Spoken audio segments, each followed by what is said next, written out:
sama ojolnya pun sama, dia bakal jelek juga nih kalau dia yang batalin. Sebenarnya udah benar, Mbak Eli udah memberikan solusi, ya udah Pak, chat aja sama customernya mau nunggu apa enggak. Masalahnya kan bukan di customer, masalahnya di bapaknya ini. Bisa jadi bapaknya ini tuh ngambil dua tiga orderan, ya kan? Kalau makanan tuh biasanya yang saya tahu itu dia bisa ngambil 2 sampai 3. Jadi kalau ini lama nunggu, yang di sana gimana kan gitu. Jadi mendingan wis yang ini di apa dilepas, ambil yang sana. Mungkin yang sana lebih banyak, lebih dapat fee-nya lebih banyak gitu loh. Oke baik, kita mulai aja, Swin boleh? Baik, silakan. Baik, saya izin share ya. Share, share, share. Share screen. Nah ini, Bismillah. Ini Mbak Nadia baru muncul. Apakah di sana sedang azan, Mbak Nadia? Biasanya iya. Assalamualaikum. Waalaikumsalam. Pasti lagi azan ya di tempatmu ya? Iya, Bu, baru selesai Kau baru dari selesai. pandemi. Apa nih, ada yang mau di-share, Mbak Nadia? Belum, Ada kelas ada dulu aja. pengalaman apa? Belum. Nggak apa-apa, naik kelas dulu aja ya, Bu. Oke, boleh. Ntar ini saya share lagi loh. Mana hilang? Aswin, hilang Aswin. Tidak. Share. Share. Where is share? Salah Bu. Ini. Ini kelihatan ya? Ini kelihatan, Oh, terutama ini namanya loh. kelihatan. Nah, ini. Baik. Hai, Bismillahirrahmanirrahim. Allahumma sholli ala sayyidina Muhammad wa ala sayyidina Muhammad. Assalamualaikum warahmatullahi wabarakatuh. Sebelum kita mulai, kita berdoa dulu ya. Robbi shroli sadri wa yassir li amri wahlul 'uqdatam min lisani yafqahu qawli. Semoga ilmu yang kita pelajari hari ini bisa bermanfaat, bisa diterapkan. Ambil yang baik-baik saja, yang jelek jangan diambil, dibuang gitu ya. Dibuat perbandingan, oh ini jelek gitu. Jadi tidak usah dipermasalahkan. Kita ketemu di sesi yang ketujuh. Saya mau refresh dulu nih, sesi yang keenam. Ada apa di sesi keenam? Nah, sesi keenam ini masuknya ke page yang kedua, discover, ya kan? Discover, sesi 4 dan 6. Di situ di sesi 4 kita ngomongin tentang percakapan pembuka. Connect, kemudian ada relate, kemudian ada transition. Di sesi kelima ada pertanyaan yang powerful. Ini kita pakai rumus kupas, ketahui tujuannya apa, undang customer buat cerita, perdalam jangan ditebak-tebak, amati dan dengarkan, simpulkan sebelum memberikan solusi. Kayak tadi Mbak Eli, ya kan, jangan nebak-nebak, tanya aja, Pak ini mau nunggu apa enggak gitu ya. Daripada nanti nebak-nebak, paling bapaknya mau nunggu, paling enggak. Nah, itu malah lebih bahaya. Akhirnya ditinggal sama bapaknya. Sesi keenam, skill mendengarkan pelanggan. Ada teknik listen, look, interest, stay silent, track the story, dan echo. Echo ini kayak bikin paraphrasing gitulah, mengulang kembali. Kemudian ada next step. Nah, dari sini kita langsung masuk nanti di sini. Kemarin itu masuknya ke discover, menemukan apa yang customer inginkan. Nah, sekarang di sini memahami kebutuhan customer. Kalau teman-teman ngeliat lagi materinya, kalau teman-teman apa ya, perhatikan lagi, itu sebenarnya materinya itu kok hampir sama sih? Mungkin ada yang punya pikiran gitu ya. Kok yang dari yang satu, P1, P2, P3 itu kok kayaknya hampir sama sih? Contohnya juga hampir sama sih gitu ya. Nah, memang dalam komunikasi itu semuanya relate dengan persamaan, hanya beda kondisi aja. Maksudnya gimana? Jadi misalnya nih, nanti di discover itu juga sama nanti dengan empathize tekniknya, tapi yang beda adalah tujuannya. Kalau di discover itu untuk menemukan apa yang customer inginkan, ketika di empathize, memahami kebutuhan customer itu apa. Ya, jadi nggak usah bingung. Ini kayaknya kok sama sih ini sama ini kalau teman-teman perhatiin lagi atau kalau teman-teman dengerin lagi. Atau teman-teman malah bingung, ini hasilnya ngomongnya piye sih? Gitu ya. Ini harusnya gimana sih ngomongnya? Ngomongnya ya biasa aja diaplikasikan sesuai dengan kondisi. Gitu ya. Jadi saya cerita dulu nih, kemarin saya Senin itu pitching bisnis di salah satu perusahaan. Nah, perusahaannya ini bosnya mengaku bukan bosnya sih. Bosnya ya, dari bos dari karyawan dulu mengaku bahwa tidak ada pemahaman yang sama antara si bos sama si karyawan. Waktu itu sales saya di chat bilang gini, bisa nggak ngajarin bahasa Indonesia yang baik dan benar? Terus kita bingung, apa ya? Emang dia mau cari les-lesan bahasa Indonesia gitu kan? Karena gitu nanyanya.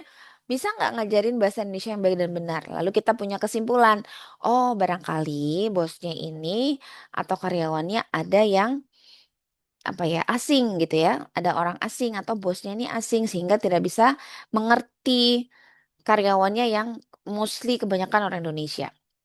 Ternyata permasalahannya bukan di situ, guys. Jadi permasalahannya adalah ada ketidaksamaan persepsi antara karyawan sama bosnya. Ada ketidaksamaan culture gitu ya, kebudayaan antara karyawan sama bosnya.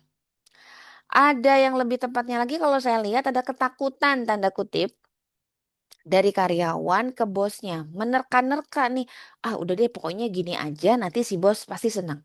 Oh kalau yang masalah ini kayaknya dijawab gini aja nanti pasti senang. Padahal bosnya itu so simple. Dia tuh mau, ya udah kamu terangin aja, nggak usah bulet-bulet. Kalau saya tanya A, kamu jawab A. Kalau saya tanya B, kamu jawab B. Tidak perlu menjelaskan sampai C, D, E, F, G, dan seterusnya. Untuk si bos itu tidak penting, tapi untuk karyawan itu perlu. Kenapa? Supaya bosnya nggak marah-marah. Ya, jadi saya melihat ini dari dua kacamata, dari kacamata si bosnya sama dari kacamata si karyawannya. Kalau dari bosnya, aduh kesuwen banget sih yang aku tanya ini, kamu jawabnya apa? Tapi kalau dari karyawan, dia harus save dulu. Sebentar, kalau aku jawab gini, itu nanti dimarahin nggak ya? Mendingan aku jawab apa yang sudah aku lakukan dulu, baru mengarah ke pertanyaan Bapak ini. Permasalahannya di mana? Permasalahannya tidak sama persepsinya antara si bos sama si karyawan. Begitu terus, begitu terus sehingga bosnya sudah pada titik nadir, titik jenuh. Aku udah capek nih. Kayaknya aku butuh penerjemah gitu lah bahasanya dia. Penerjemah yang aku tuh tanya ini kenapa harus dijawab itu. Nah, ini bisa kita gunakan nih deal framework di sini. Lalu saya bilang, gini aja, Pak, kita ciptakan kebudayaan komunikasi yang baru. Jadi Bapak maunya bagaimana? Nanti saya sebagai pihak ketiga yang akan mengkomunikasikan dengan tim Anda. Tapi bukan ABS ya, bukan asal Bapak senang, bukan. Lebih kepada struktur baru, cara komunikasi yang baru. Kalau ditanya, maka didengarkan pertanyaannya, lalu jawab. Kebanyakan dari kita tidak mendengarkan pertanyaannya langsung menjawab. Nih, kebanyakan. Apalagi kalau sudah crowded. Kayak tadi misalnya Mbak Eli cerita lagi rame-ramenya atau beguduk-duduk gitu kan. Lagi rame-ramenya. Kadang kita sebagai yang jaga itu kadang aduh ini harus ini pesanan begini gitu ya. Kadang nggak memperhatikan dan itu wajar-wajar aja. Makanya ketika lagi rame harus ada satu yang standby yang dia nggak boleh megang-megang macam-macam tuh. Artinya ya memang dia harus standby memperhatikan customer yang datang, ini, kemudian membantu jika tim kita lagi error. Kenapa? Karena susah banget tuh memang ya kan apalagi masak, kemudian packing, terus ini ada yang datang, ada yang ini ya itu kalau nggak yang benar-benar apa ya jam terbang tinggi itu dia bakal pusing, ya kan? Crowded nanti, maka harus ada satu orang yang stay. Yang apa? Yang memperhatikan customer ini butuh apa. Kayak Gojek itu tadi harus ada yang memperhatikan. Oh, nih Gojeknya ini. Oke, Pak, Bapak mau nunggu atau tidak? Ya, ditanyakan Bapak mau nunggu apa enggak? Kalau Bapak mau nunggu, nanti silakan duduk di sini, kita kasihkan ini, misalnya minum, atau kita kasihkan apalah pisang goreng satu atau dua. Tapi kalau Bapak tidak mau nunggu, monggo silakan dicat aja orangnya, pembelinya. Karena kan sebenarnya keputusannya di pembeli ya. Karena kan pembeli yang mesen kan, bukan di Gojeknya atau bukan di tokonya kan gitu. Nah, itu salah satu saya cerita ya bahwa komunikasi itu sangat-sangat penting, teman-teman. Penting banget. Itu perusahaan sudah puluhan tahun, tapi dibiarkan. Akhirnya ya mengerak gitu ya. Mengerak sehingga sekarang ini ibaratnya saya ketiban ketiban sampurnya gitu loh. Harus ngebenerin kerak-kerak itu terus ditanya. Berani jamin nggak? Berani garansi nggak? Kalau akan berubah gitu. Saya bilang, wah ini saya ketiban sampur dan saya tidak mau jadi pahlawan kesiangan gitu kan. Saya bilang 50-50. Itu pun kalau harus di Steven. Nah, jadi boleh. Ketika kita berhadapan dengan klien, dia minta garansi, kita bisa membaca situasi. Ya kan, saya melihat ini masalah sudah lama, dia juga sudah pernah training public speaking, tapi ternyata tidak ngaruh, sehingga ada ketakutan dari Bapak ini, nanti kalau training sama saya jadinya nanti nggak ngaruh, lalu saya berikan solusi, tiba-tiba dia minta garansi. Nah, itu kan tidak fair. Lalu saya bilang, it's not fair, Pak. Karena saya tidak kenal orang Anda, saya baru kenal hari ini, dan Anda minta garansi saya untuk merubah mereka. It's not fair, saya bilang. Maka saya bisa garansi 50-50. Nah, begini caranya, bla bla bla bla bla. Nah, itu. Artinya apa, teman-teman? Semua bisa dikomunikasikan. Ya, jangan kita merasa, wah, aku bisa kok. Ah, ini bisa kok. Nanti kesananya terus jadi error. Ya kan? Kita boleh merasakan kebutuhan customer. Saya empati dengan Bapak itu. Oh, iya Pak, benar. Memang susah. Iya, saya paham. Kalau Bapak lagi pusing ketika tim Anda tuh menjelaskannya amburadul. Itu empati yang saya berikan. Tapi kita jangan terlalu terlalu berlarut gitu ya. Artinya terus oh ya Pak ini gini terus kita mau mau apa? Mau proyeknya sehingga oh ya deh nggak apa-apa deh nggak apa-apa. Nggak begitu juga. Jadi itu yang harus diperhatikan. Jadi memahami kebutuhan customer bukan kita terus ngikutin semuanya. Enggak, kita tetap punya apa? Punya standar. Kita tetap punya apa? Punya kapasitas. Kalau memang kapasitas kita tidak memungkinkan, ya sorry itu saya Pak, mohon maaf sepertinya kami tidak bisa memenuhi kebutuhan Bapak. Kalau saran saya, nah tetap jualannya tetap ya. Kalau saran saya, Bapak bisa pilih yang ini nih, program yang ini dulu, yang ini dulu, yang ini dulu, itu boleh. Tapi kalau dia nggak bisa, ya udah ditinggalkan aja. Oke, itu salah satu cerita yang saya alami di minggu-minggu ini ya. Sangat-sangat menguras energi. Empathize, apa aja nih yang akan kita pelajari? Ada tiga fase, ada dua nanti ya, ada dua sesi dari fase yang ketiga. Yang pertama membangun trust dalam percakapan, yang kedelapan seni bercerita dalam komunikasi. Nah, membangun trust dalam percakapan. Kalau menurut teman-teman, empathize itu apa dan tujuannya apa? Boleh raise your hand atau langsung ngomong aja boleh, nggak apa-apa. Empathize itu apa sih? Makanan apa itu? Empathize. Digoreng apa direbus? Apa dipanggang? Berempati ya Ibu. Berempati. Berempatinya ngapain? Ada yang mau nambahin nggak? Berempati. Iya, empathize itu Memahami, berempati. Kenapa, Mbak memahami. Nak? Kalau Memahami. empat Mm-mm. memahami ke customernya, Memahami ke customernya. Empathize. Mana Kak muncul? Berempati, kemampuan untuk memahami, merasakan, ikut membayangkan posisi, pikiran, dan perasaan orang lain. Nah, yang kemarin itu bosnya itu cerita, wah gini, gini, gini, gini, gitu ya. Sampai kebandingin di Amerika, begini, begini, begini, gitu. Saya bilang, iya Pak, betul. Kalau di Konoha susah Pak. Saya bilang gitu kan.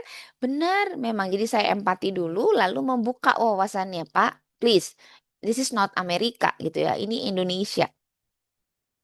Jadi kita berempati tapi kita juga harus bisa membuka apa? Membuka pikiran mereka. Tapi tetap dirasakan empati. Jadi seperti tidak menggurui, mengiyakan, tapi ditembak gitu loh. Gitu kan. Karena kalau enggak nanti bakal wah berlarut-larut nanti. Oh ya Pak, ini Pak. Jadi kita tidak tidak kelihatan profesional gitu ngikutin dia. Oh ini gitu. Itu ya. Jadi sekali lagi, empathize, berempati, kemampuan untuk memahami, merasakan, membayangkan posisinya. Iya Pak, benar. Saya itu juga pernah ngerasain seperti itu dan itu rasanya menyebalkan, saya bilang itu. Tujuannya apa? Membangun emosional. Nah, lalu dia mulai tuh, oh begitu ya Mbak, begitu ya, begitu ya Bu. Iya Pak, bla bla bla bla. Kemudian membuat pelanggan merasa didengar dan dipahami. Ya, kalau kemarin memang seharusnya tidak terlalu lama, tapi saya pengen tahu aja karena saya harus mengajarkan sales saya menghadapi orang seperti ini, maka kita dengerin dulu aja. Bayangin ya, kita meeting 2 jam, Bo ya. Pitching bisnis terlama itu. 2 jam gitu ya, mendengarkan yang rutenya ya itu aja sebenarnya, itu aja rutenya, itu aja.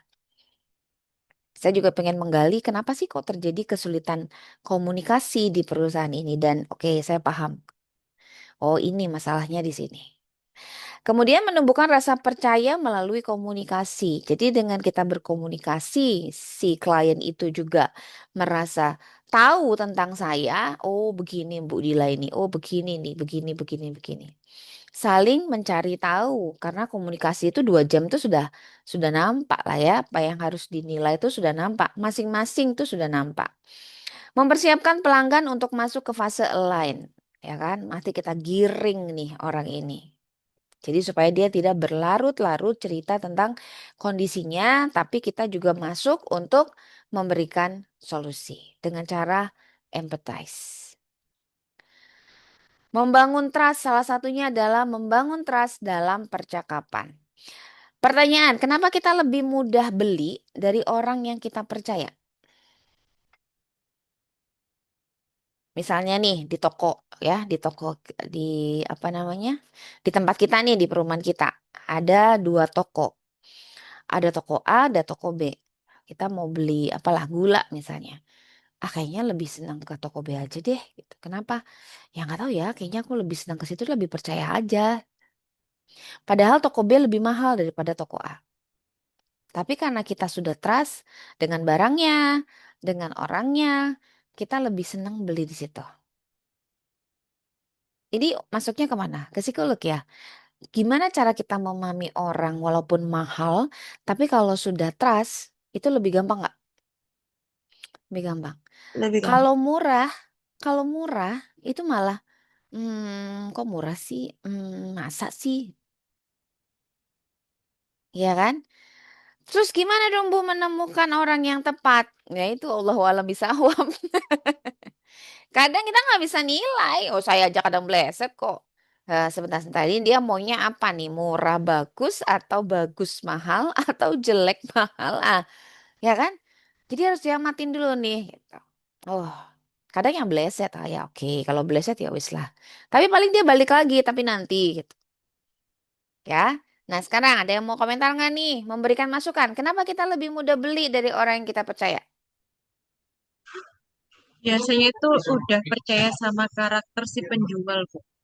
Udah kenal deket kali ya, jadi udah Ya, sering beli di situ, udah tahu karakternya. Nanti kalau sama si B ini, kalau ada yang jelek dikit, biasanya diganti nih. Tapi kalau sama ya, si A enggak, ya kan? Biasanya gitu.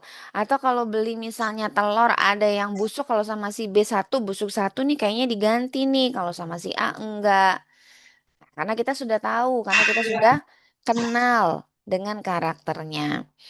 Karena membeli selalu mengandung resiko. Semakin besar resikonya, semakin besar kebutuhan akan kepercayaan.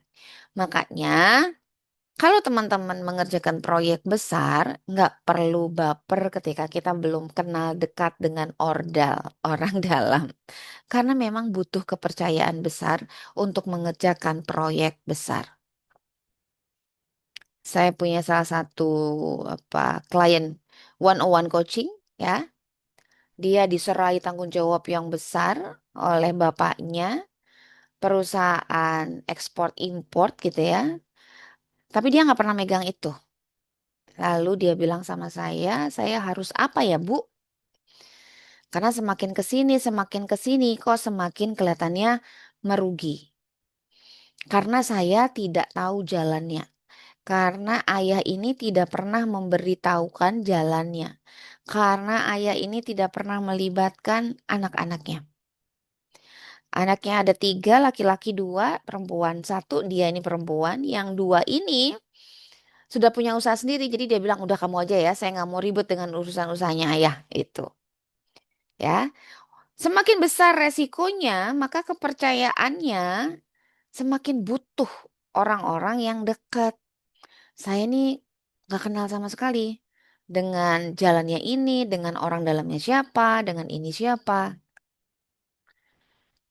Jadi itu contohnya. Semakin besar resikonya, maka semakin besar butuh kepercayaannya. Maka kalau kita mau masuk ke dalam proyek besar, jangan langsung masuk yang besar banget. Kenapa? Nanti kita bisa kaget.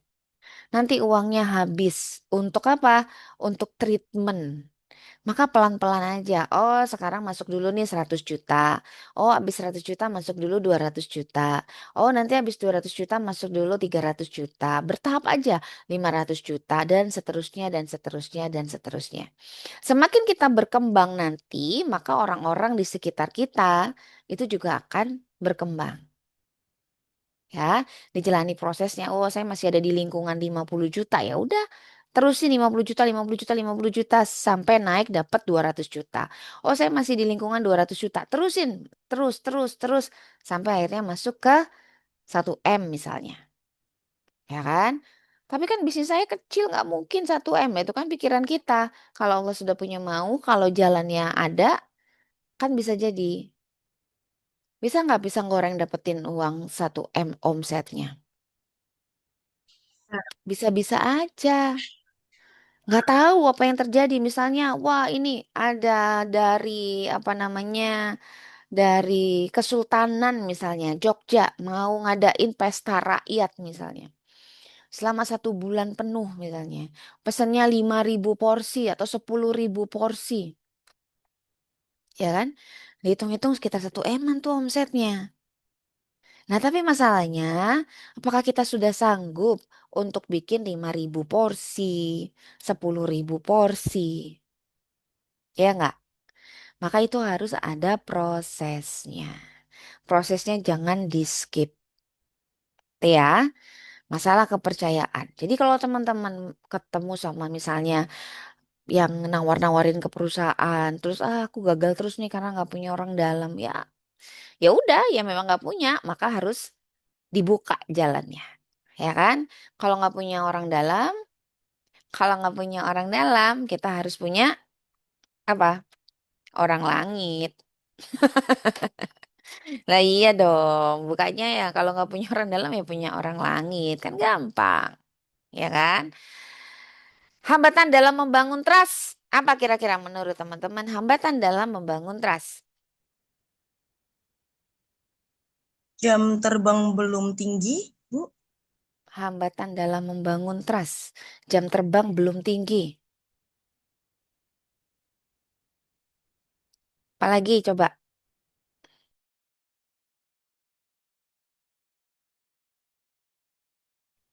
jam terbang belum tinggi. Boleh, bebas. Apa aja boleh. Hambatannya apa sih? Orang nggak trust sama kita? Gampangnya gitu pertanyaannya.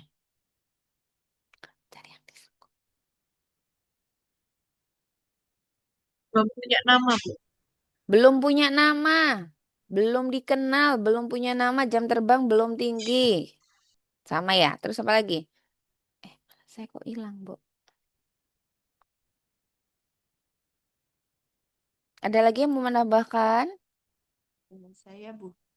Iya, Mungkin boleh. kalau dari sisi customer itu biasanya hambatan membangun trust itu misalkan dia sebelumnya pernah mengalami kejadian yang tidak mengenakan, misalkan penipuan. Jadi untuk membangun trust kepada satu pihak yang lain, dia butuh proses yang lebih dalam lagi. Itu kalau dari Oke. customer, Jadi Bu. pernah ada kejadian gitu ya? Pernah ada Ya, kejadian traumatik sehingga dia, aduh, ini aku bisa, hati, aduh, percaya nggak ya? Dipercaya nggak ya? Orang ini bisa dipercaya apa enggak ya? Gitu ya? ya. Kemudian kalau dari sisi perusahaannya kemungkinan apa namanya mungkin portofolionya mungkin bisa apa ada pelayanan dia yang kurang bagus jadinya bisa apa namanya menyebabkan orang itu kayak misalkan belum stabil atau ada misalkan berita-berita atau apa gitu yang membuat customernya jadi kayak meragukan gitu jadi seperti itu. Oke, jadi ada kejadian-kejadian yang pernah dialamin. Sehingga untuk ngebangun lagi, masih mikir-mikir, terus melihat situasi dan kondisi, mungkin nggak ya? Ada lagi? Ada yang mau nambahin? Kenapa kok trust itu belum bisa terbangun? Kenapa sih hambatannya apa sebenarnya? Trust itu nggak ada. Ini saya nih kok. Nah, sip. Hambatan dalam membangun trust bisa jadi trust ini kepada siapa? Kepada customer ya. Jadi customernya itu kita belum bisa, customer belum bisa trust sama kita juga belum bisa trust sama customer. Kadang-kadang kita terlalu overclaim, terlalu apa? Bikin, wah ini kita paling enak nih, kita paling paling murah nih, kita paling cocok nih, semua pelanggan suka nih. Nah, sesuatu yang over ini yang kadang pelanggan malah nggak trust. Nah, beneran nggak sih enak? Hmm, beneran nggak sih murah? Wah, pantesan murah, rasanya nggak enak, ya kan?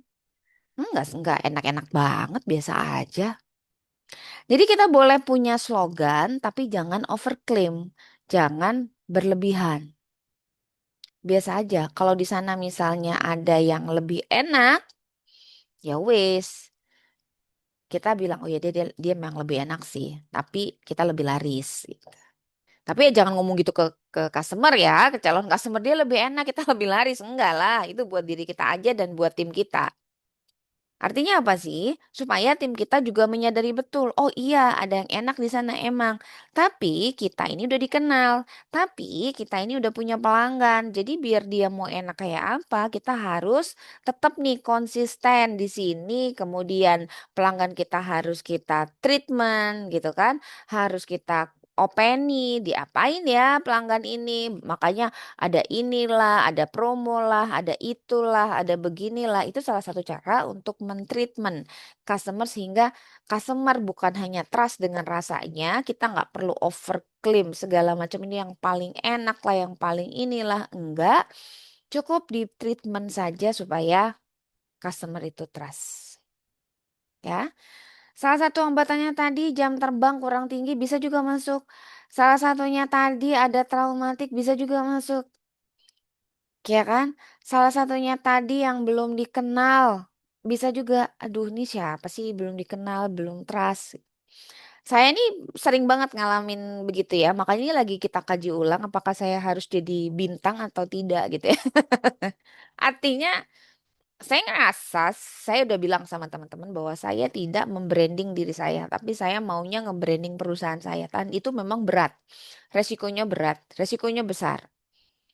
Kenapa? Karena kalau saya yang nge-branding diri saya, nanti kalau saya istilahnya itu harus saya terus gitu. Kayak dokter spesialis kan nggak bisa digantiin ya. Jadi kalau udah dokter A gitu. Cuman emang enaknya cepet dapet duitnya gitu loh. Nah sekarang lagi mulai mikir karena apa? Harus realistis. Karena membangun perusahaan itu tidak gampang.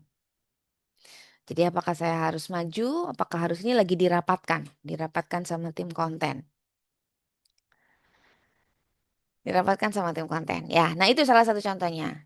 Makanya kalau misalnya kayak Nyonya Ani nih, ya kan, itu nama nih, nama. Oh, Nyonya Ani nggak usah jual brandingnya, tapi jual apanya? Jual pisang gorengnya, jual produknya, bukan jual orangnya.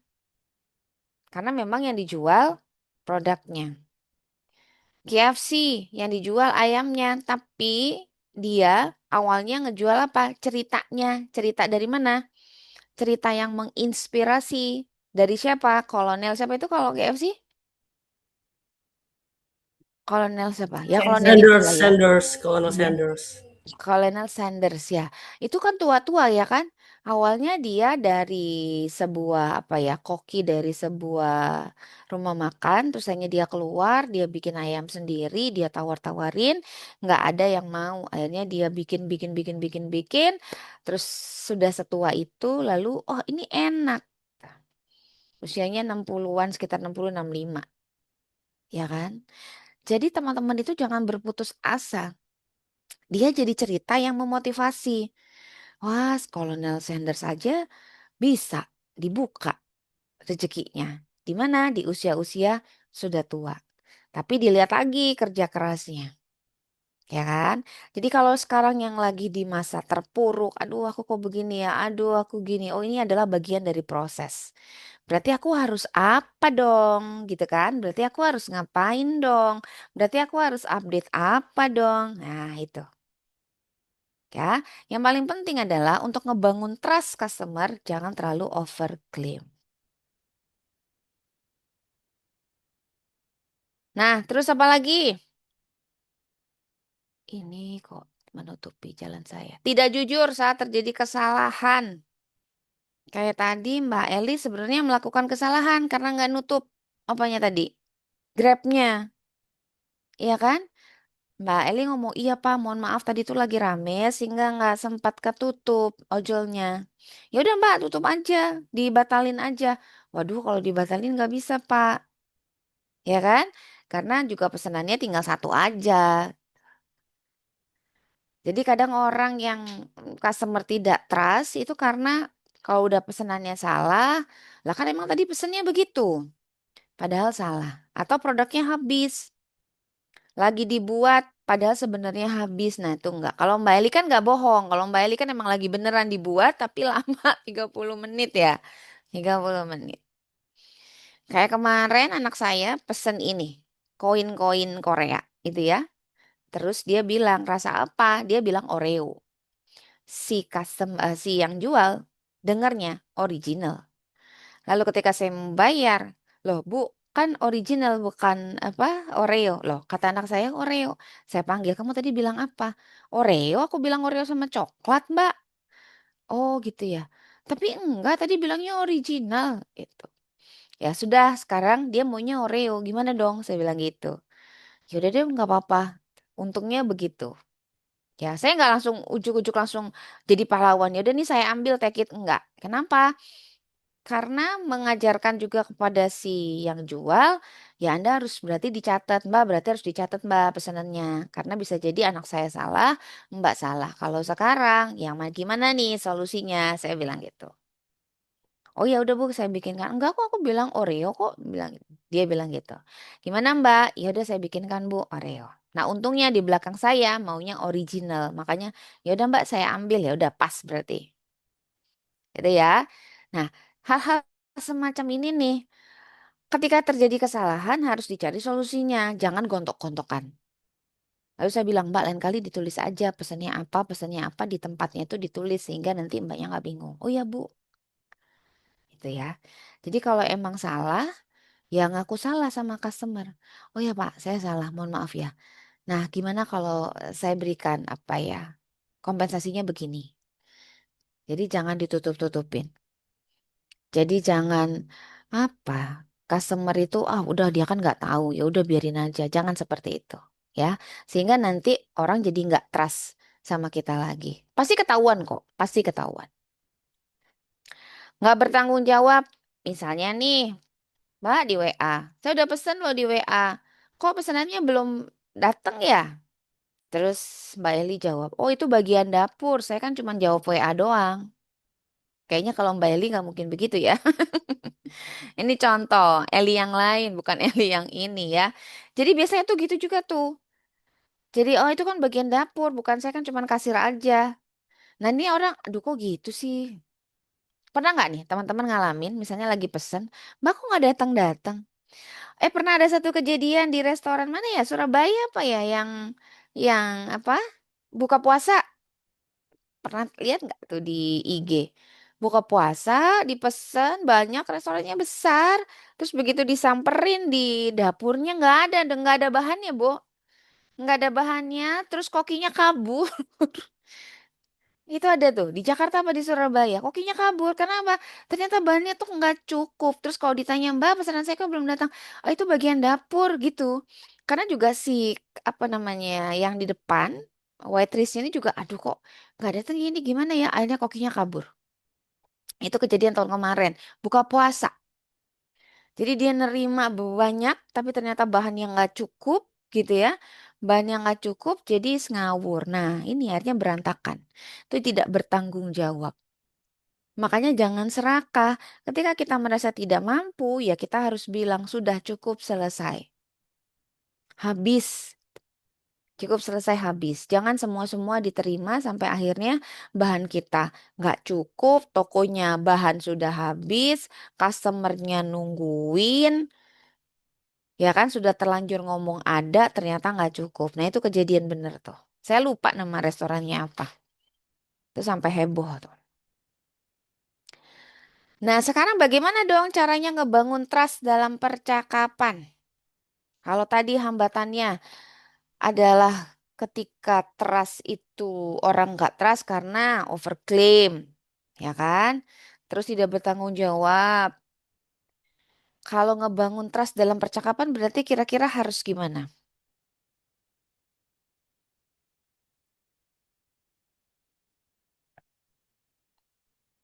Ada yang mau komen?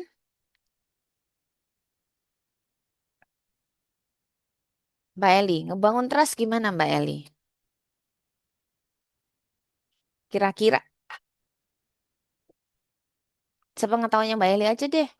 Mbak Nadia, Mbak Vista, ada siapa lagi? Mbak Nisa. Mbak Dina ada nggak nih Mbak Dina? Izin Bu, saya mau coba jawab. Oke, boleh.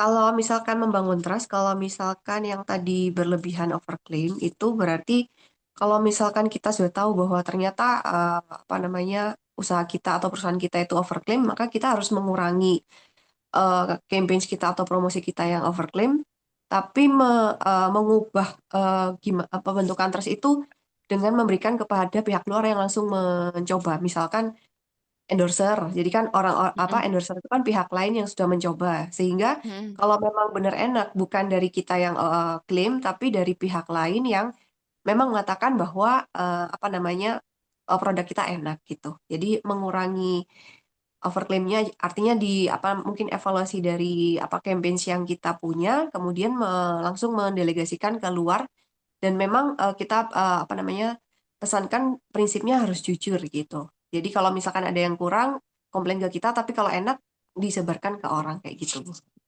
Ya, oke bagus. Itu berarti apa? Tahu nih, oh kayaknya orang udah mulai bosen gitu ya. Karena kita yang mengklaim sendiri, ini enak nih gitu. Maka kita kasih orang pihak ketiga endorse gitu ya. Kita kasih teman, temennya teman gitu ya, dikasih hadiah. Ada ini, cobain deh. Ini rasanya gimana? Lalu dibikinlah testimoni ya kan? Bikin reels dan segala macam. Bagus. Ada lagi? Ngebangun Ya Bu, trust. Iya boleh. Eh, kalau menurut saya salah satunya adalah produk knowledge. Karena Mm-mm. eh, barusan tadi itu saya kan beli jajanan tuh. Terus Mm-mm. saya tanya, ini tuh best sellernya apa? Mm-mm. Jawabannya pegawainya tergantung selera. Jadi kayak lah, emang ya kalau ya benar tergantung selera. Tapi kan maunya karena itu jajanan yang baru pertama kali saya cobain biar ada oh kesukaannya orang-orang itu paling banyak ini. Jadi saya mau cobain yang paling enak itu apa. Kalau orang-orang Oke. overclaim atau apa kan oh berarti bisa diberikan dari itu. Nah ini pegawainya nggak bisa jawab. Jadi mungkin salah satu membangun terus dalam percakapan adalah pegawainya juga harus tahu produk knowledge-nya itu apa. Iya, product knowledge. Atau bisa jadi Mbak Nadia, dia itu mempunyai communication barrier bahasa. Bestseller. Bestseller ki opo yo? Ya, pokoknya sesuai selera. Terus Bu, mau Ya, lanjutin ya terus Bu. apa lagi? Ini nyambung yang tadi ke overclaim itu ya. Jadi Mm-mm. kalau dari beberapa kali experience yang saya pernah, Mm-mm. overclaim itu kadang itu datangnya juga dari si content creatornya. Oh, oke. Kan Dari biasanya konten udah creator ya. dapet ya udah dapet tuh apanya listnya nanti itu arahnya mau kemana gitu. Mm-mm. Kalau misalnya si owner atau bagian bagian yang tim kreatifnya bilang atau tim marketingnya jangan pakai paling murah paling enak gini-gini. Nah, tapi Mm-mm. biasanya ada content creator yang tidak mau mengganti itu. Jadi di awal di awal video itu mereka tuh mesti kayak openingnya tuh yes pasti kayak gitu. Jadi diganti itu nggak mau. Bahkan ketika ketika sudah mengajukan draft, kalau di komen, Mbak nggak usah ya, Kak, nggak usah pakai paling ini, tetap aja Bu, sampai di apa juga tetap ada paling-paling itu. Jadi kadang itu sejauh ini tuh masalah overclaim itu juga datang dari content creator gitu. Oke. Nah, itu masalah akad berarti ya. Karena kan kalau konten kreator tuh biasanya ada banyak banyak caranya nih. Ada yang apa namanya? Barter ya kan? Ada yang barter promo, ada yang kita bayar. Ya kan? Kalau barter promo nih agak susah kalau kita bilang, "Mbak, jangan, jangan," gitu ya. Rame aja yang kamu promo gitu loh biasanya. Tapi kalau iya kan? Tapi kalau kita bayar, nah itu harus nggak boleh Mbak. Kalau enggak ya udah saya nggak jadi sama Anda. Itu boleh. Sebenarnya kalau barter promo pun kalau dia nggak mau, Mbak ini boleh nggak dirubah? Nggak. Ya itu better kalau memang itu terasa terlalu overclaim buat produk kita, itu better nggak usah Mbak. Mbak mohon maaf ya kita belum bisa kerja sama. Kenapa? Iya sih Mbak, saya barter dengan Anda, tapi kami juga punya standarisasi. Jadi meskipun barter, kami juga harus mempertahankan apa ya kultur kita nih. Kita nggak mau terlalu overclaim. Kita nggak mau nanti dikenalnya terlalu murahan. Oh ini paling murah, paling ini, paling ini, paling paling paling paling paling. Nah ketika kita punya satu kesalahan, nanti takutnya keburu disorot sama netizen. Itu kalau boleh saya kasih masukan. Lain kali nanti kalau terima endorse, walaupun itu barter, ya harus profesional. Biasanya nih, teman-teman itu ngerasa nggak enak karena sudah barter. Lah, wong aku barter kok, wong aku nggak bayar kok, ya kan nggak apa-apa. Nggak gitu. Kan barter itu Anda ngasih mereka produk gitu kan, mereka yang akan nge-review. Artinya masing-masing diuntungkan. Nah, kalau masing-masing diuntungkan, maka jangan masing-masing dirugikan. Jadi jangan punya perasaan, ah kan aku nggak bayar cuman barter promo aja ya nggak enak lah minta ini, minta itu, minta ini, minta itu. Yang penting kita juga mintanya nggak over kan gitu kan. Jadi dia ngasih apa, kita kasih apa, kita minta ini, dia bisa nggak, dia minta ini. Gitu. Jadi harus benar-benar on the track. Mbak, ini barter ya. Barter. Barter itu adalah sama dengan senilai. Artinya kalau saya barter produk saya seharga 1, 2, 3 dihitung di rupiah itu 2 juta, maka Anda harus memberikan jasa Anda senilai 2 juta. Itu namanya barter. Gitu loh. Kecuali sudah ada kesepakatan dan nggak apa ya dan nerima. Jadi misalnya Mbak ini produk saya senilai 2 juta dong. Kok kamu ngasihnya cuman di story doang? Storymu memang 2 juta nilainya untuk satu story. Ya Mbak, story kita tuh 2 juta. Nah lihat followernya. Make sense nggak storynya 2 juta? Kalau kayak yang gendut tuh siapa kalau dari Surabaya tuh vlog blogger Koko Buncit. Koko Buncit itu storynya 3 tahun 4 tahun yang lalu tuh 1 juta, Bo. Sekali tayang tuh 1 juta. Padahal dulunya kan dia gratis ya. Nah itu masih masuk akal. Kenapa? Karena dia udah terkenal, dia udah ngebangun ini, udah ini, udah ini. Itu masih masuk akal. Ya, itu sih Mbak Nadia.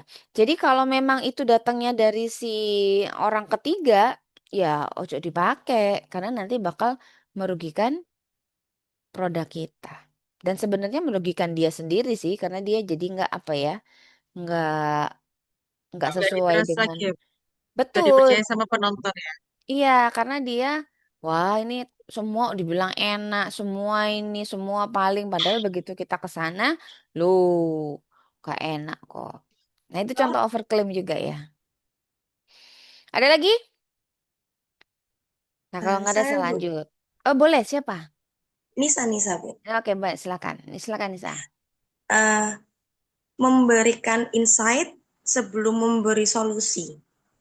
Jadi Memberikan insight sebelum insight memberikan sebelum memberi solusi. solusi. Gimana itu? Jadi seperti kasus case dimsum kemarin, ada yang tidak Mm-mm, mau jahe, jadi mm-mm, dikasih insight, Bu, seperti ini produknya ini, atau kalau semisal di kasus Niskala, Mbak, mm-mm, aku mau merchandise satu A tapi mau yang harganya budgetnya segini. Nah, kita kasih mm-mm, insight. produknya kalau yang budget segini, segini, segini, Bu. Kalau pengalaman kita, ini udah proper kok, Bu, untuk merchandise atau apa. Nah, Mm-mm. sebelum kasih solusi, better Ibu ini aja. Jadi dikasih kayak, apa ya, kalau insight menurut produk kita gitu, Bu. Itu Oke. apakah salah satu dari membangun trust juga ke customer, Bu? Nah, yang Bentuk selama ini Nisa lakukan, memberikan insight itu kemudian kebangun trust nggak sama customernya? eh mostly mereka akhirnya mau dengan Niskala gitu Bu untuk merchandising produk mereka atau Pesannya. ini ya pesannya di kita Nah, oke, gitu Bu. berarti itu masuk dalam trust, ya kan? Jadi apa yang teman-teman lakuin itu ternyata ketika saya berikan insight sama orang yang masih ragu-ragu tentang produk saya, kemudian ini begini aja gitu ya, insight dan solusi, oh itu jadi kebangun trustnya. Lakukan terus. Berarti kalau ada orang lain lagi yang tidak trust atau belum trust ya dikasih itu tadi, diulangin aja repetition, diulangin lagi aja repetition. Dan jangan heran kalau nanti ada satu momen yang pakai cara itu nggak berhasil. Oh, berarti nggak bisa nih pakai cara ini untuk orang ini. Yaudah, harus cari cara yang lain. Ah, Mbak, aku tuh udah kebiasaan deh orang-orang tuh ngasih gini, tapi ternyata begitu dipesan, hasilnya beda sama yang dikasih insight-nya kemarin. Karena dia sudah mengalami apa tadi? Traumatik.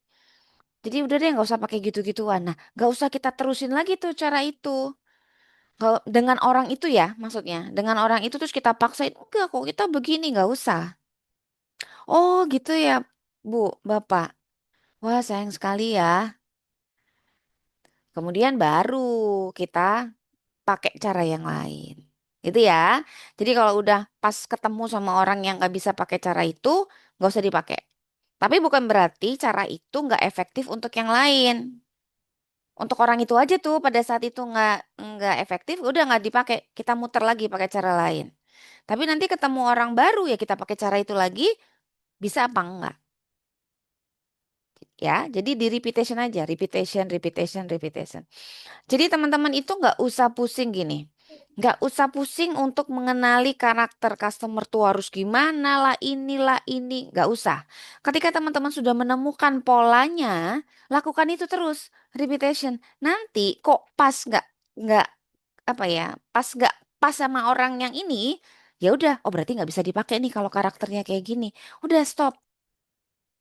Kalau kita bisa, ya udah kita handling. Kalau nggak bisa, ya wis lah bukan rezekiku. Udah gitu, supaya apa? Supaya nggak pusing. Supaya apa? Supaya kita nggak juga over dengan diri kita untuk mentreatment si customer ini yang jekete akhirnya apa? Nggak order. Paham ya? Jadi effort kita itu jangan dibiarkan diambil energi kita sama customer. Kalau kemarin memang saya niatkan, oke 2 jam deh. Kenapa? Karena ada sales saya harus ngasih pembelajaran. Ini loh, kamu harus bisa ngebaca loh. Orang ini begini, nanti kalau kamu ketemu lagi dengan orang yang sama, berarti kamu harus tahu harus ngapain. Gak usah lama-lama, ya kan? Jadi harus ada pembelajarannya dan itu memang mahal harganya. Rugi waktu.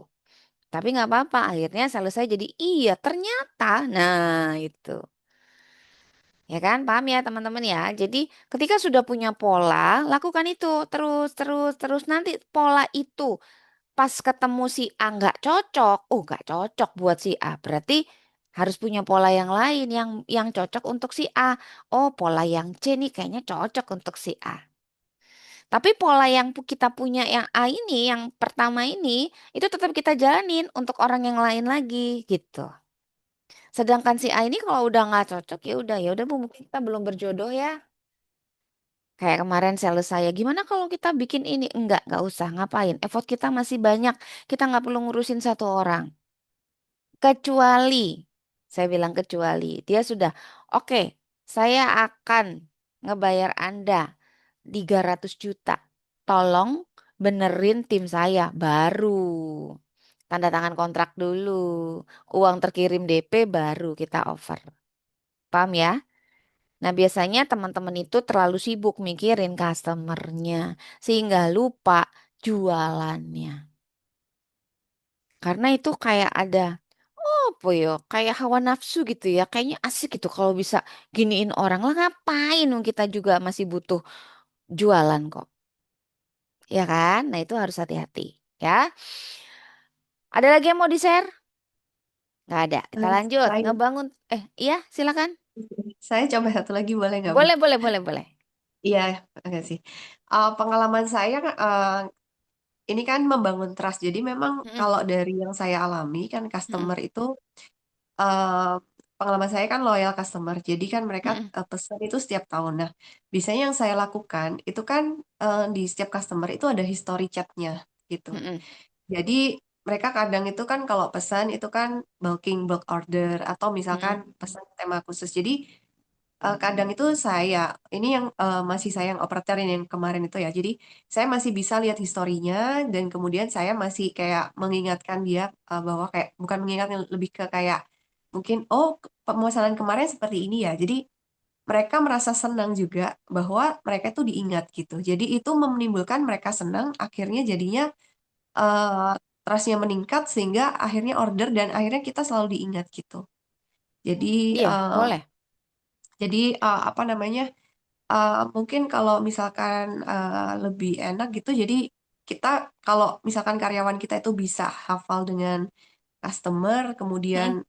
ibaratnya kayak oh customer ini kemarin pernah pesan ini gitu, terus atau mungkin dicatat apa nih ya orderannya, jadi atau ada histori apa gitu, mungkin jadi customer merasa lebih dimengerti dan uh, pikirannya tuh akan lebih enak ya di sini ternyata soalnya kita diperhatikan. Nah, itu bisa membangun trust kalau dari pengalaman saya. Oke, bagus. Nah, tapi harus diperhatikan. Perhatikan apa? Perputaran perekonomian. Karena yang Anda lakukan itu effortnya besar. Ya, effortnya sangat besar. Kalau misalnya ada berapa customer yang sudah bisa di-treatment? Ada 10, 100, 200? Kalau kemarin kan karena kita handlingnya customernya itu sekali order itu bulking order, jadi Mm-mm. banyak gitu loh, Bu. Jadi kalau saya hitung secara apa dari ekonomi Nominal. ya nominalnya aja, jadi maksudnya oke lah gitu. Kira Karena berapa tuh? Satu customer yang dihandle seperti itu nominalnya berapa? Menghasilkan berapa? Misalkan dia pesan 10, misalkan ya minimal 10, Ya, 10 itu box. ordernya bisa 1,5, terus itu minimal 1,5.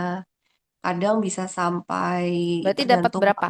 Omsetnya berapa tuh dari satu orang itu yang bisa Anda sa- handling? satu orang misalkan 1,5, kadang bisa juga di atas itu, kadang bisa 10 juta sekali Sekali order order. kayak gitu. Iya, Oke, sekali order itu kan 10 juta nih, ya kan? Nah, handlingnya iya. Anda, apa? Handlingnya Anda untuk 10 juta treatmentnya itu senilai nggak? Kalau memang Anda merasa Eh, itu senilai, ya udah jalankan. Tapi kalau Anda merasa itu tidak, kayaknya susah ya. Apalagi customernya akhirnya cuma sedikit, cuma 5, cuma 4, atau cuma 10. Kita treatment seperti itu, gitu ya. Dia belinya 1 tahun sekali, kecuali kalau dia beli tiap bulan. Dia beli tiap bulan, ada 5 orang kita treatment. Dia beli tiap bulan, berarti sebulan kita bisa dapat 50 juta dari dia doang, worth it. Tapi kalau belinya 1 tahun sekali, kemudian dia hanya membeli 10 juta, secara nominal perekonomian, itu nggak worth it. Kecuali Anda bikin, Bu, saya treatment, ya kan? Kita kasih treatment, tapi Anda beli ya. Dalam 1 tahun itu Anda beli 100 juta. Itu masih worth it. Nah, makanya saya bilang hati-hati, jangan terlalu terjebak dengan menghandle customer, ya kan? Itu bagus, tapi kita harus lihat nominalnya. Kenapa? Karena kita butuh perputaran nih. Perputaran untuk tim kita, perputaran untuk dapur kita, perputaran untuk usaha kita. Jangan sampai kita terlena handling customer. Ternyata dia belinya 10 juta tapi setahun sekali. Sedangkan kita handlingnya berbulan-bulan. Itu secara bisnis is not worth it. Saya hanya mengingatkan. Tapi itu kan terlepas kembali kepada Anda. Tapi kalau secara hitungan-hitungan saya, bisnis saya masih masuk kok Bu. Ya udah, aman berarti. Ya kan? Karena customer itu sangat-sangat melelahkan. Saya pernah nih ketemu sama mentor. Dia itu punya usaha dan saya mikirnya, aduh ini jelimet banget ya. Sampai handling dan segala macam 1.000 customer dia gini, gini, gini. No, no, no, no, it's not me, saya bilang gitu ya. Sampai saya jadi dengerin dia tuh handling customer harus gini, gini, gini, it's not me. Saya pikir ini uang kecil gitu. Kenapa saya bilang uang kecil? Sekarang Anda tanya ya sama pabrik Indofood, Anda ke sana, tanya deh, Pak, customer Indofood, Anda tahu nggak? Ininya apa? Ininya apa? Ininya apa? Kagak. Nggak ada yang tahu customernya Indofood itu. Bahkan pegawainya Indofood nggak tahu customernya Indofood itu siapa. Paham? Bisa dipahami maksud saya ya.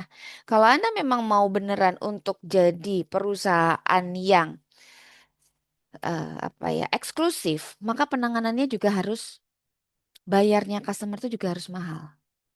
Nah, itu Anda bisa tonton di film Korea. Ini saya bukannya iniin film Korea ya, tapi itu bagus banget. Jadi ada mall ya, salah satu mall di Korea itu dia apa ya punya layanan eksklusif dan bayarnya si customer itu nggak main-main. Setahun itu si customer bayar katakanlah 200 juta. Untuk apa? Bukan beli barang loh, untuk mendapatkan pelayanan. Jadi pokoknya saya bayar ya 200 juta. Kalau saya datang ke situ, saya mau dilayanin. Bukan saya yang akan pergi ke toko-toko itu, tapi toko-toko itu yang harus mendatangkan barang-barangnya ke saya. Tapi saya lupa judulnya apa. Jadi begitu datang, oh iya baik, ketika dia datang nih udah dia tinggal duduk aja. Saya mau datang nih ya, jam berapa? Jam 10 ya, udah sibuk nih ya. Si PIC-nya sibuk. Nah, ketika PIC-nya sibuk, terus mau beli apa Bu? Saya mau beli kayak misalnya yang paling gampang, saya kayak mau beli KFC, McD ini udah tersedia. Bu mau apa ini. Bayarnya juga dilayanin. Worth it. Kenapa? Bayarnya 100 juta. Dan dia belanja juga banyak. Maka hati-hati, jangan terjebak. Gitu ya. Saya hanya mengingatkan, jangan terjebak karena nanti Anda yang rugi. Karena bisnis kita perlu perputaran setiap bulan. Nah, kalau tapi balik lagi karena Anda sudah punya hubungan baik, Bu, masa belinya setahun sekali, beli dong sebulan sekali. Beli dong untuk temennya, beli dong ini gitu. Itu boleh dinaikin. Bu, mau kirim kemana nih? Buat ininya boleh 2 pack atau 10 pack, Bu. Nih kita lagi ada promo nih. Nah, itu boleh. Sehingga tiap bulan tuh dia beli sama kita. Nggak tiap tahun, nggak 1 tahun sekali, tapi tiap bulan dia beli. Bu, hari ini ada yang ulang tahun kah? Ininya, customernya, atau ini kah ada, atau ada relasi? Oh, ada sih kayak teman saya, dia mbak kirim. Itu biasanya boleh. Oh, ini lagi direkam ya, nanti aja off the record ya, kalau sudah rekam. Asun nih ya. Nah, itu off the record nanti saya kasih tahu ya di grup ya. Nah, itu. Nah, itu biasa tuh terjadi tuh. Nah, saya biasanya dapat dapat kayak gitu loh dari yang saya nggak terlalu banyak maintenance sih, cuma 1 2 orang aja, tapi mereka yang kemudian oh ini ke Mbak Dila aja ini sama Mbak Dila gitu. Bisa diedit kok, Bu. Oh bisa diedit. Oh bisa diedit beneran. Oh ya bisa Bisa diedit. diedit. Nah, itu biasanya sama ibu-ibu pejabat. Nah, sama ibu pejabat tuh gitu, Neng. Jadi kalau misalnya udah di-handle, Bu, ini Bu, ini Bu, ini Bu, oh senang. Bu, Ibu dapat promo deh. Ini Bu nggak ada referensi ini. Oh ya saya punya ini. Ada kamu kasih ya, kirim. Nanti ini tagihannya berapa? Terus saya dapat apa? Oh tenang aja Bu, nanti Ibu dapat ini, dapat ini, dapat ini. Itu bisa. Jadi worth it. Jadi tiap bulan tuh dia beli gitu. Tapi ya itu harus diperhitungkan. Oke ya, itu masukan dari Ya, saya. baik. Gimana Bu, caranya lagi? Ya, boleh silakan. boleh nggak kayak sekalian tanya pas Boleh, ini boleh, jadi boleh. jadi kalau misalkan pengalaman Bu Dila itu gimana untuk berapa Heeh, lama ya. Sekarang saya kan nggak ngerti untuk misalkan handling heeh. customer yang itu. Biasanya yang saya lakukan ya mereka itu kayak setengah jam aja gitu. Jadi setengah jam, oke, terus ya udah barang dikirim, terus saya konfirmasi kalau udah dikirim, udah gitu aja sebenarnya. Cuman saya ingat kan gitu. Cuman standarnya itu seberapa gitu. Kemudian karena kalau Standar memang buat apa setelah nih? Maksudnya standar buat apa? standar untuk melayani, kalau misalkan yang worth it itu misalkan gimana gitu. Karena saya mau, maksudnya saya mau um, apakah persepsi saya kurang tepat gitu. Karena selama ini yang saya lakukan saya handle setiap customer misalkan sekitar 15 menit sampai 30 menit. Mm. Eh, dan pemesannya kan bervariasi. Nah, kemudian kebetulan karena hampers itu kan kemarin memang karena saya jualnya 1 tahun sekali, jadi masih baru mau launching yang reguler. Jadi memang mereka pesennya 1 tahun 1 kali, ya karena memang saya bukanya baru 1 tahun 1 kali. Gitu. Jadi kalau misalkan worth it tuh apakah ada batasan waktu gitu, Bu Dila, atau gimana ya, Bu ya? Batasan waktu untuk handling. Iya, untuk yang worth it atau enggak, terus kemudian nominalnya kayak gitu. Handling customer. Iya, Itu balik lagi nih ke kitanya standarnya gimana? Sebenarnya gini, kalau misalnya produk kita ini memang dibukanya 1 tahun sekali, ya kan? Itu kan produk yang mau kita bikin 1 tahun sekali, yang orang itu mau pesen. Tapi kalau sesi sesional, masa dalam satu benar. sesi gitu loh, ya, dalam Oh, satu ya. momen, dalam satu momen. Jadi 1 tahun sekali. Tapi kita mau ngambil momen-momen nih. Tapi saya nggak mau bikinnya yang banyak karena bisa jadi produksinya masih kurang orangnya. Tapi saya pengen dapat itu karena banyak. Jadi saya pengen misalnya si Ibu Dila nih pesan sama saya nih paling enggak tuh jangan 1 tahun sekali lah.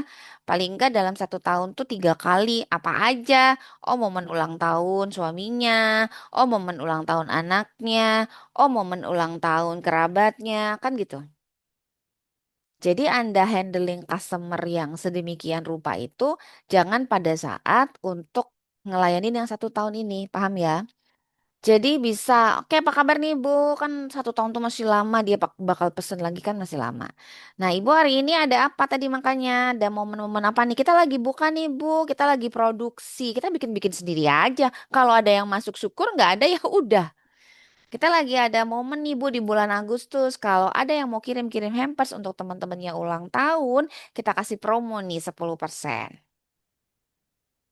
Ya kan? Jadi dia bisa, oh gitu ya, aduh pas banget ya, ini tuh ya di kantor Bapak itu lagi ini. Kenapa saya bilang Agustus? Karena ulang tahun saya Agustus. Oh enggak ya, karena Agustus itu kan hari kemerdekaan. Biasanya orang kirim-kirim hadiah-hadiah kan gitu. Ya kan? Wah, hari kemerdekaan nih. Oh, di sana tuh ada lomba apa? Kita syukuran, tasyakuran. Ih, pas banget nih. Kayaknya pas deh. Masuk nih. Ini barangnya apa? Coklat. Oh, coklatnya nanti bisa ini, bisa ini. Oh, ya deh, Mbak, aku mau deh, Mbak. Bisa ya, Mbak? Bisa dong, Bu. Ini lagi pas banget nih momennya. Loh, katanya 1 tahun sekali. Nah, ini momen spesial buat Ibu. Ada nggak? Nah, itu kita ngomong juga ke ibu yang lain. Jadi sebenarnya spesialnya nggak buat ibu itu aja. Dan mereka nggak akan saling confirm kok, nggak kenal. Kalaupun confirm, ya nggak apa-apa juga. Ya kan ibu-ibu ini istimewa buat saya gitu. Ya pokoknya penjual itu pemenang lah. Maka Anda bisa jual ke ibu itu, katakanlah ke Bu Eli itu ya 1 tahun sama bulan apa, bulan apa. Nah nanti tahun depan diingetin lagi. Berarti Anda bisa dapetin omset dari Ibu Eli dalam 1 tahun itu bisa 100 juta. Terpecah dari yang dia beli setahun, dari yang dia beli 3 bulan sekali, dari yang dia beli 6 bulan sekali. Maka treatment Bu Eli untuk dapetin setahun 100 juta itu worth it. Iya kan? Tapi kalau Anda cuma ngarepin Bu Eli treatment ini, tahu dia ini. Tapi Bu Eli belinya 1 tahun sekali, apalagi cuma satu box. Oh my God, tinggalkanlah segera. Cari customer yang lain. Karena itu nggak worth it. Lah ngapain? Treatment orang belinya cuman satu box 1,5 juta. Treatmentnya 1 tahun, gila aja. Ya kan? Itu bahasa Jakartanya begitu. Artinya apa? Kita sebagai pebisnis harus tahu karena ini bisnis harus nih perputaran, perputaran, perputaran, perputaran, perputaran. Gitu ya. Paham ya? Ya. Nah, batas waktunya untuk treatment berapa lama? Ya, terserah tergantung customernya. Yang penting jangan lama-lama. 30 menit itu sudah cukup lama. Kenapa? Karena kalau enggak, ya itu belakrak ya. Karena saya sudah ngalamin loh pitching bisnis 2 jam. Oh iya, itu memang saya niatin. Oh, sebenarnya kemarin tinggal saya buka. Bapak berani minta garansi saya, Bapak berani bayar saya berapa? Kalau Bapak berani bayar saya mahal, tidak ditawar, saya garansi. Pasti bisa. Sebenarnya begitu. Tapi saya mau ngajarin sales saya. Oke, gua jabanin nih gitu ya. Bahasa Betawinya gua jabanin sampai jam berapa lu kuat, sampai jam berapa gua kuat. Nyata dia keluar, dia duluan yang keluar. Tuh, 2 jam. 2 jam. Oh, berarti dia cuma 2 jam batasnya. Kan gitu. Paham ya? Baik. Terima Oke, kasih, Bu. sama-sama. Nah, ini gimana caranya tadi membangun trust dalam percakapan ya? Empati, milih menu, berkomentar. Buat anak-anak bisa nggak ya? Kalau yang biasanya pasti suka bu anak-anak bu. Nah, kalau ada empatinya, kalau makanan favoritnya ayam bu, pasti suka. Karena dimsum kita dimsum ayam. Jadi jangan hanya sekedar pasti suka, gitu ya. Itu jadi harus ada apa ya? Harus ada bumbu-bumbunya lah empati itu. Tapi harus dengan hati. Responsif. Menu favoritnya yang mana? Sama kayak tadi itu best sellernya apa? Semua favorit Kak, tergantung selera Kak. Nah itu kurang responsif berarti mana dia ya? Karena nggak tahu produk knowledge-nya. Kalau untuk keluarga yang sering dipilih ini dimsum original, dimsum keju karena rasanya lebih aman untuk semua usia. Benar kata Mbak Nadia harus tahu produk knowledge-nya apa. Nah Mbak Eli, yang best seller apa di Nyonya Ani? Bingung. Buka-buka mic dulu. Yang best seller untuk sausnya kita di saus karamel, Kak. Saus karamel, iya. Oh gitu ya, iya, oke. Tuh. Gitu ya, bagus. Harus responsif. Jujur, milih menu ini masih fresh. Iya kak, fresh gitu kan. Oh sebentar kak ini nggak fresh gitu ya. Emang ini dibuatnya tadi pagi. Kalau kakak mau yang fresh, sekitar jam 4 sore. Kita ada produksi berikutnya. Oh ya udah nggak apa-apa deh. Tapi bisa diangetin ya mbak nanti di rumah. Oh bisa aman. Mbak diangetin dulu deh di sini. Oh ya, oke. Mendingan begitu ya. Daripada nanti kita ngomong fresh ternyata, oh kok gini sih rasanya nggak enak. Bertanggung jawab. Mengapa pesanannya belum datang tadi? Masih antri Pak. Pak Gojek tadi kan? Masih antri Pak. Ini 30 menit lagi.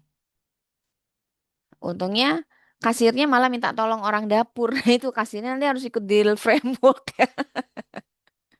Nah, kasirnya dikasih tahu, Mbak Eli ya. Kasirnya dikasih tahu. Nah, lain kali kalau seperti itu bilang aja, sebentar saya cek di dapur, oh lagi diproses gitu, supaya kasirnya nggak bingung.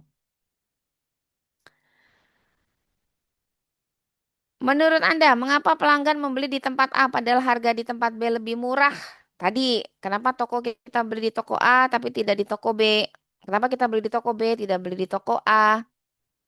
Kenapa? Ya itu tadi, karena udah percaya, udah tahu karakternya.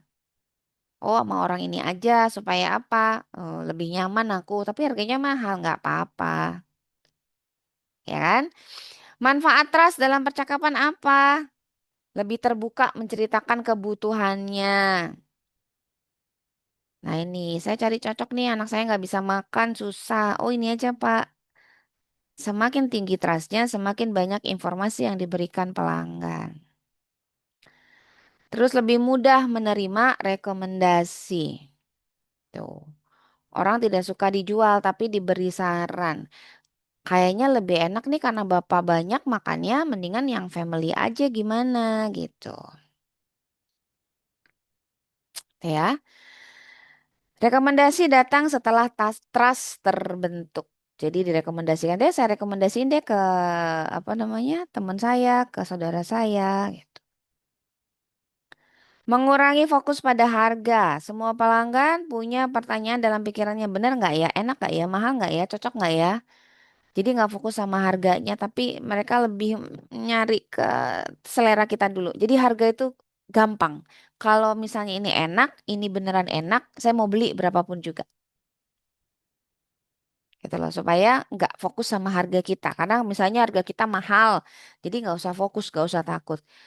Jadi kita tidak usah takut menjual barang mahal, karena kita harus yakin bahwa Lamborghini aja ada yang beli, Ferrari ada yang beli. Jadi semahal-mahalnya barang kita cuma 1,5 juta ya pasti ada yang beli, cuman belum ketemu aja orangnya.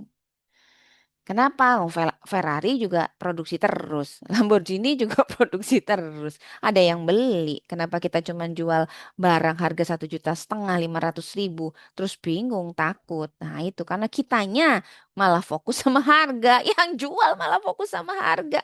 Salah ya, yang jual harus fokus dengan manfaat yang bisa kita berikan ke customer apa. Itu. Meningkatkan repeat order. Kalau orang sudah trust, maka dia akan repeat order lagi, beli lagi, beli lagi, beli lagi.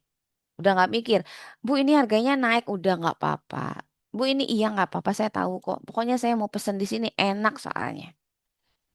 Oh ya Bu, terima kasih Bu. Gitu. Ya, dikasih bonus lah.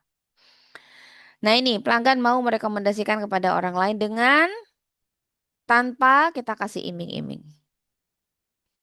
Jadi langsung aja. Oh, sama ini aja kalau beli pisang goreng di Nyonya Ani, beli coklat di sini, di mana? Di Vista, di Alice, beli dimsum di sini, ini. Langsung merekomendasikan. Nggak perlu kita minta. Nanti kalau direkomendasikan ada fee segala macam. Mereka nggak butuh itu. Mereka seneng kok. Jadi tidak usah sungkan. Gitu ya. Tapi kita harus tahu diri. Dan nanti jangan berdekatan. Tapi nanti kira-kira 1 bulan, 2 bulan kita kirimin orang itu. Supaya nggak ngerasa mereka, oh aku nggak perlu gini-gini loh. Aku tuh apa bantu kamu kok. Ya kan? Tapi kalau hari ini mereka kasih kita project atau murid terus kita langsung kasih. Nah mereka bakal aku nggak gini lah, aku nggak suka loh. Jadi kita harus menghargai perasaan mereka seperti itu. Nanti 1 bulan lagi, 2 bulan lagi kita kasih. Kayak jadi semacam kejutan gitu loh. Wah, Mbak Dila ingat aku. Nah gitu. Komplain menjadi lebih mudah diselesaikan. Kalau orang sudah trust, komplainnya jadi nggak masalah. Kita kurang 5 menit lagi ya guys. Oke, baiklah. Saya dikejar-kejar ini. Membangun loyalitas, ya kan? Loyalitas bukan hanya karena diskon, tapi karena relationship. Nah, hubungannya apa? Aku suka sama diskonnya ya sudah biarin aja, nggak masalah. Ada yang bilang kalau tanpa diskon nanti nggak laris ya nggak masalah. Kita ngasih diskon bukan untuk melariskan, tapi kita ngasih diskon untuk menghormati, untuk memberikan layanan sama customer. Itu yang penting niatnya. Nah, pertanyaan tadi udah ya, terjawab semua pertanyaannya. Ada lagi nggak pertanyaannya? Ada yang mau ditanyakan lagi nggak? Dalam bisnis, pelanggan tidak selalu memberi dari yang paling murah atau yang paling lengkap atau yang paling bagus. Pelanggan cenderung membeli dari orang yang paling mereka percaya. Jadi nggak usah takut. Yang mau harganya murah, yang mau harganya mahal, nggak usah takut. Begitu. Aswin. Ya, oke, baik. Itu tadi sudah ya. Closing statement yang bold sekali, nggak usah takut. Oke, terakhir sudah masihkah ada yang ingin disampaikan atau ada Masihkah unek-unek ada? yang ingin disampaikan? Ada yang mau disampaikan nggak? Kalau ada yang mau disampaikan nanti bisa lanjut di grup ya. Jadi supaya Yes. grupnya hidup, bisa langsung teman-teman tanya di situ anytime. Jadi grup itu mau tanya anytime, anywhere, apa itu boleh. Cuma nanti kalau respon saya lama itu bisa jadi ya saya lagi tidur lah. Bisa jadi saya lagi ngajar, lagi di jalan, tapi pasti saya jawab. Teman-teman nggak usah sungkan, tanya aja di grup. Oh ini lagi inget, oh tanya, lagi inget tanya itu boleh. Ya, karena itu Oke, bagian dari layanan oke. teman-teman. Baiklah kalau begitu, Mm-mm. lanjut di grup kita foto dulu ya. Boleh. Saya jalankan. Ya, Oke. Saya hitung, mundur dari 83 ya. Oh, oke. lamanya. 3, 2, 1. Oke, terima kasih semuanya. Kita bertemu Terima lagi kasih di semuanya. Selasa yang akan datang. Sehat-sehat, Oke. panjang umur sehat. Makasih Bu. Semoga laris manis Tanjung Kimpu. Assalamualaikum warahmatullahi wabarakatuh. Waalaikumsalam. Dadah. Waalaikumsalam.